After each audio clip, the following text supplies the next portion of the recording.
My name is Jordan Goldsmith, and I'm the owner-operator of Moonrose Farm. I had started by going to Johnson & Wales University, got a degree in culinary arts, and from there I worked in a lot of different restaurants in Providence, worked with sourcing vegetables from many local farms, and ended up meeting a few farmers that sort of convinced me that there was more to the food scene than just working inside of a concrete building all day and never seeing the sun. So we leased about 3 acres in Cranston for 4 years and ended up finding this property here in Rehoboth, Mass, and moved here and now farm about 7 acres here.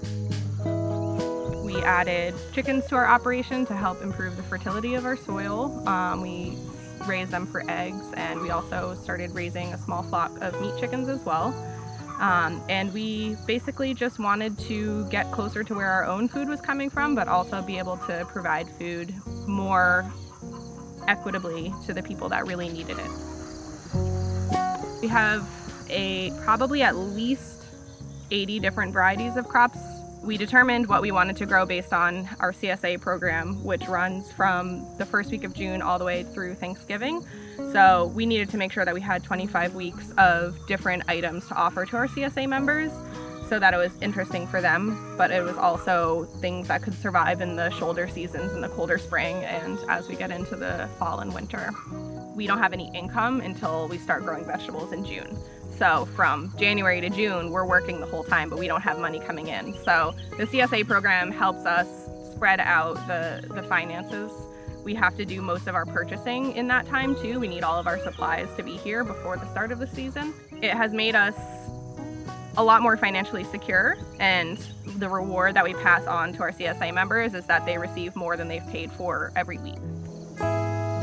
So thankfully, growing season has been pretty okay. It's been really dry, but we've been able to grow a crop. We haven't had any devastating weather events this year, but if we had a hailstorm and all of these other things happen, I don't know where we would be with coronavirus. So we do about 8 to 10% of our business in restaurant wholesale also, which has been like almost non-existent with restaurants being closed.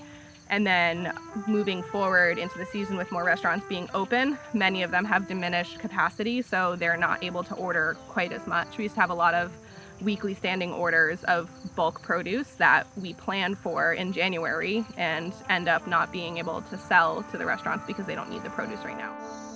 I think nutrition is a big part of why I think that it's important to buy from local farms.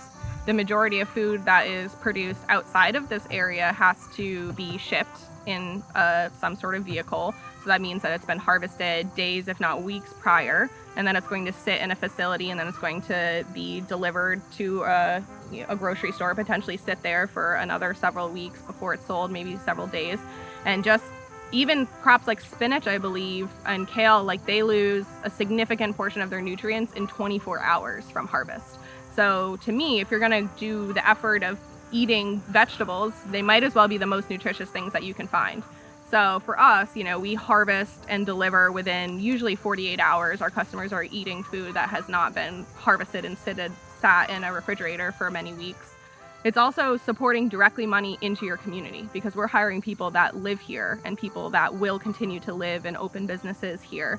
So you're not paying for all the different steps of distribution that are leading back to that bigger farm, in California or whatever, where the food is being shipped from. Looking at how a lot of other farms on a larger scale are forced to operate because they have slim profit margins based on the fact that they have to sell it super cheap because it's going to change hands 4 or 5 times, their laborers are not being treated fairly. And I also think that it just creates a sense of stability and community, especially with the COVID crisis. Everybody going to the grocery stores, they realize that that the food chain is not very stable. So we had customers literally coming up to our door all in the beginning of the pandemic, banging on our door saying, like, do you have any eggs? The grocery stores don't have any eggs. And we're like, yes, we have lots of chickens. Come, like, we've been here, come buy our eggs. And we've gained so many new customers because they say they go to the grocery store and they can't find fresh food. And that, I think, is a huge example of why it's important to know your local farmer and also to know where to get local food, because people are growing it year round. You know, in New England, greenhouses have really become more commonplace, and there is fresh food available all year round in Rhode Island. So I think having the recent example of the pandemic impacting the very delicate, you know, international food system has been very awakening to a lot of our customers who have said, you know, I'm glad to have found you because now I don't have to worry going to the grocery store and possibly getting sick around all those people, but also having access to the food uninterrupted, because we don't have to worry about a distribution channel. People can come right to us and get the food. So I think that having the peace of mind knowing that they could always go to a local farm and find food to nourish themselves and their families is an important part of the local food system as well.